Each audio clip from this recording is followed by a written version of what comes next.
datang di video pembelajaran untuk tema choking atau kasus tersedak. Sebelum kita memulai tindakan pertolongan pertama pada pasien, baik pada bayi maupun pada orang dewasa yang mengalami tersedak makanan ataupun tersedak benda asing lainnya, ada baiknya kalau kita membahas sedikit tentang apa itu tersedak, bagaimana cara mengidentifikasi tanda gejala awal tersedak, dan apa saja tindakan yang harus kita lakukan apabila kita menemukan pasien dengan tersedak. Tersedak itu sendiri terjadi apabila ada benda asing yang masuk ke dalam saluran pernapasan. Benda asing itu biasanya bisa benda padat atau bisa benda cair. Dalam hal ini adalah mungkin air atau ASI pada korban bayi. Baiklah, sekarang kita membahas tentang macam-macam tersedak. Secara umum, tersedak itu dibagi menjadi dua. Yang pertama adalah tersedak sebagian atau parsial. Yang kedua adalah tersedak total. Nah, apa saja sih perbedaan dari kedua macam jenis tersedak ini? Yang pertama kita membahas tentang tersedak sebagian atau parsial. Tersedak parsial ini terjadi apabila ada benda asing yang masuk ke dalam saluran pernapasan tetapi tidak menutup seluruh dari saluran pernapasan dari korban, sehingga masih ada akses udara yang keluar masuk ke dalam paru-paru. Yang kedua adalah tersedak total. Tersedak total ini terjadi apabila benda yang masuk ke dalam saluran pernapasan itu menutup total akses udara untuk masuk ke dalam paru-paru, sehingga akan menimbulkan gejala yang tidak sama dibandingkan dengan tersedak parsial. Nah, gejalanya yang bisa kita bedakan adalah apabila korban mengalami tersedak parsial, dia masih bisa batuk.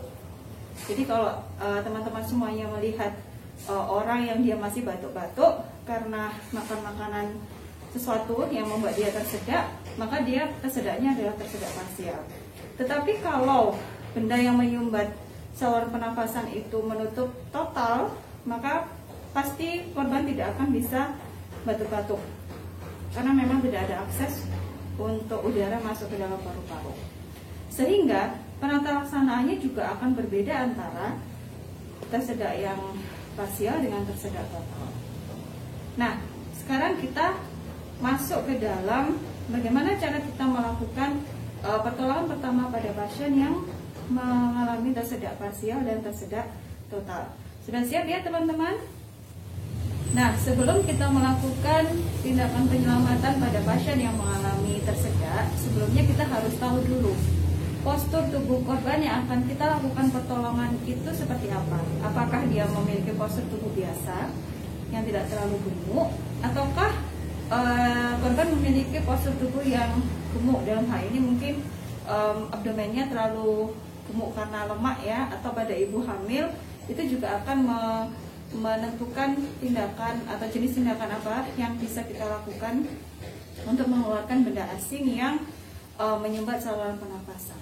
Begitu juga dengan kalau kita menemukan korban yang dia usianya di bawah 1 tahun atau pada bayi, itu juga akan memiliki tindakan penyelamatan yang tidak sama.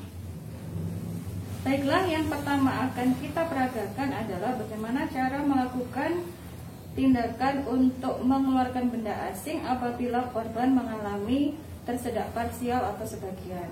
Dalam hal ini Bu Indri adalah korban tersedak makanan yang dia hanya menutup sebagian dari jalan nafas atau RW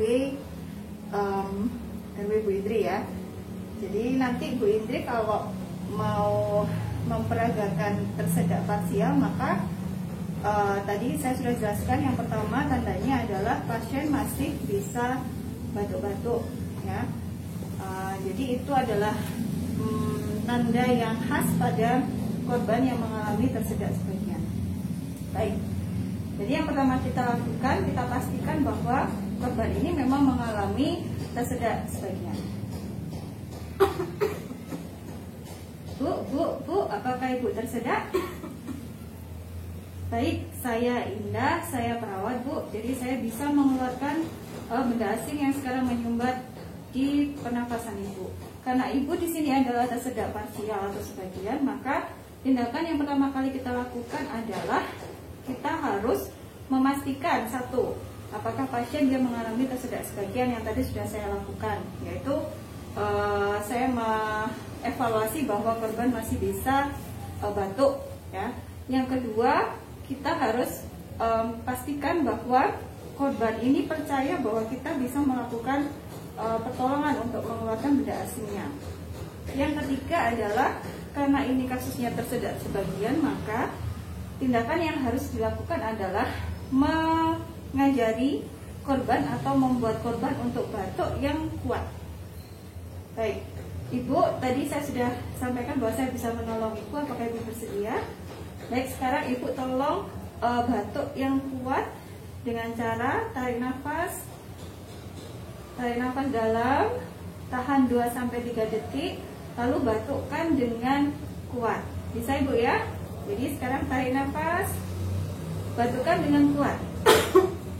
Nah, lalu kita evaluasi apakah benda asingnya dia sudah keluar atau belum.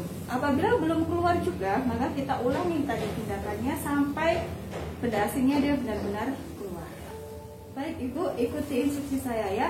Coba Ibu batukkan yang kuat. Baik, setelah itu kita cek apakah benda asingnya keluar atau tidak. Apabila belum keluar lagi, maka kita eksekusikan dengan perintah yang sama, yaitu dibatukkan yang kuat sampai benda asing benar-benar sudah keluar. Nah, setelah benda asing itu memang benar-benar keluar, maka kita lakukan evaluasi. Yang dievaluasi adalah nadi. Kita cek nadi radialis dan tanda-tanda sirkulasi. Kita cek apakah korban bisa bernafas dengan normal kembali. Nah, sekarang kasus yang kedua adalah kasus tersedak secara total, di mana benda asingnya itu dia memblok seluruh saluran pernafasan. Nah, tanda khas pada korban yang mengalami sumbatan total adalah khasnya tangannya pasti akan memegangi leher. Tidak ada keluar suara karena memang tidak ada akses udara untuk keluar masuk. Terus kalau waktu dia tersedak sampai kita menemukan itu cukup lama, mungkin kita akan melihat wajahnya pucat karena memang sudah kekurangan oksigen. Oke, sekarang caranya adalah sama, kita cek respon. Jadi kita pastikan apakah memang korban mengalami tersedak. Bu, apakah Ibu tersedak? Nah, korban tidak bisa berbicara karena memang tersedak total. Lalu yang kedua, kita yakinkan bahwa kita bisa menolong korban. Ibu, saya Indah, saya bisa melakukan atau membantu Ibu untuk mengeluarkan benda asing. Apakah Ibu bersedia? Oke, jika Ibu bersedia, Ibu tolong ikuti instruksi saya. Nah, karena korban di sini adalah mempunyai postur tubuh yang tidak terlalu gemuk atau postur tubuh biasa, maka yang tindakan yang kita lakukan adalah Heimlich manuver. Nah, caranya adalah kita berdiri di belakang korban seperti ini. Lalu kita minta korban untuk membuka kakinya selebar bahu. Ibu tolong buka kaki selebar bahu. Nah, kaki penolong, kaki terkuat saya adalah kaki kanan. Saya masukkan di antara kaki korban seperti ini. Nah, setelah itu kita minta korban untuk membungkukkan badannya ke depan dan melepas kedua tangannya tadi. Oke. Lalu yang selanjutnya adalah kita posisikan kepalan tangan kita. Karena saya tangan terkuat adalah tangan kanan, maka saya posisikan tangan saya yang sebelah kanan menggenggam seperti ini. Nah, ini saya letakkan di pertengahan PX dan umbilikus dari korban. Lalu nanti akan saya kunci dengan posisi seperti ini. Ya. Jadi kita letakkan di pertengahan PX dan umbilikus, kita kunci dan kita hentakkan ke dalam dan ke atas sebanyak 5 kali. 1, 2, 3, 4, 5. Setelah itu kita evaluasi apakah benda asingnya dia keluar atau tidak. Apabila belum keluar juga, kita lakukan lagi Heimlich manuvernya. 1, 2, 3, 4, 5. Kita evaluasi apakah keluar atau tidak. Apabila masih belum keluar, kita lakukan terus sampai benda asing keluar. Nah teman-teman, tadi kita sudah belajar bagaimana cara mengeluarkan benda asing yang dia menyumbat secara parsial dan total, terutama pada korban yang memiliki postur tubuh biasa. Nah sekarang bagaimana kalau kita mendapati korban dalam kondisi gemuk, ya, jadi orang yang obes atau ibu hamil seperti ini, maka kita tidak mungkin akan melakukan Heimlich manuver atau hentakan pada abdomen atau pada perut, karena kalau orang gemuk di sana ada timbunan lemak yang nantinya pasti tidak akan efektif untuk mendorong benda asingnya itu keluar dari airway. Atau pada ibu hamil kita tidak mungkin melakukan Heimlich manuver karena di sana ada janin atau bayi. Nah, caranya bagaimana? Caranya adalah kita melakukan chest thrust atau hentakan di dada. Sekarang kasusnya adalah sumbatan total, ya. Karena kalau sumbatan parsial, baik pada ibu hamil, orang gemuk ataupun pada orang dengan tubuh biasa juga sama dengan cara meminta dia untuk batuk. Kalau untuk pada ibu hamil, kita lakukan chest thrust, sama kita dapati korban dalam kondisi seperti ini, dia memegangi leher, tidak bisa mengeluarkan suara. Ya, langkah pertama tetap cek respon. Bu, apakah ibu tersedak? Oke, ibu, saya Indah, saya bisa melakukan membantu ibu untuk mengeluarkan benda asing. Ibu bersedia? Baik, ikuti perintah saya ibu ya.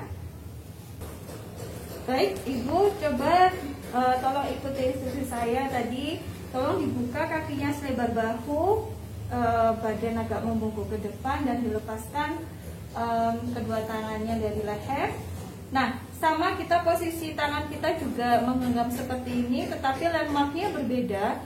Landmarknya adalah di pertengahan sternum setinggi aksila, ya. Jadi seperti ini.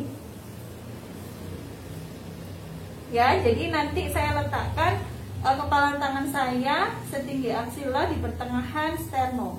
Kita kunci dengan tangan sebelah kiri, kita hentakkan. Hentakannya hanya ke dalam saja sebanyak 5 kali.